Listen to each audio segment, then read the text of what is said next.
ఆంధ్రప్రదేశ్ రాజకీయ చరిత్రలో కనీ విని ఎరుగని రీతిలో సంస్కరణలు చేపట్టి రైతు భరోసా కేంద్రాలతో రైతులను ఆదుకుని సచివాలయ వ్యవస్థతో పరిపాలన ప్రజలకు అందుబాటులోకి తెచ్చి వెల్నెస్ సెంటర్లో ప్రజల ఆరోగ్యాన్ని చూసి ఎన్నో సంస్కరణలు చేపట్టి సంక్షేమ పథకాలతో తండ్రి వైఎస్ రాజశేఖర రెడ్డినే మించిపోయిన జగన్మోహన్ రెడ్డి గారు అతని పరిపాలన నిజంగా ఒక సువర్ణ యుగం అని చెప్పొచ్చు. ఎందుకంటే రాజకీయాలకు అతీతంగా అతను ఓటు బ్యాంక్ రాజకీయాలు ఏనాడు నిర్వహించలేదండి. మంచి పరిపాలన, మంచి అది ప్రజలకు అందుబాటులో ఉండాలనే ఉద్దేశంతో అనేక సంస్కరణలు చేపట్టారు. అటువంటి ఒక యువ నాయకుడి ఆధ్వర్యంలో పనిచేస్తున్నది చాలా గర్వంగా ఉంది.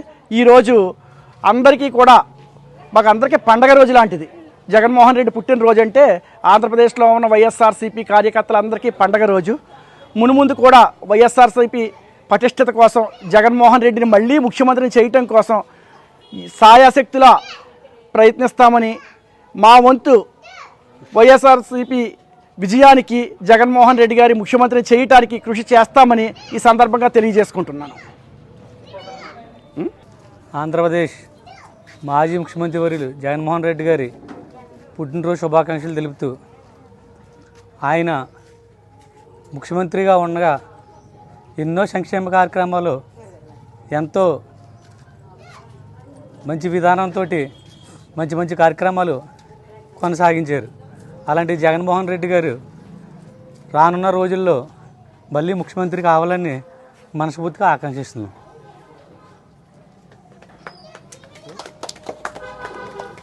ఇంకెవరన్నా మాట్లాడతారా? నాయకత్వం వర్ధిల్లాలి, జగన్మోహన్ రెడ్డి గారి నాయకత్వం వర్ధిల్లాలి, జగన్మోహన్ రెడ్డి గారి నాయకత్వం వర్ధిల్లాలి.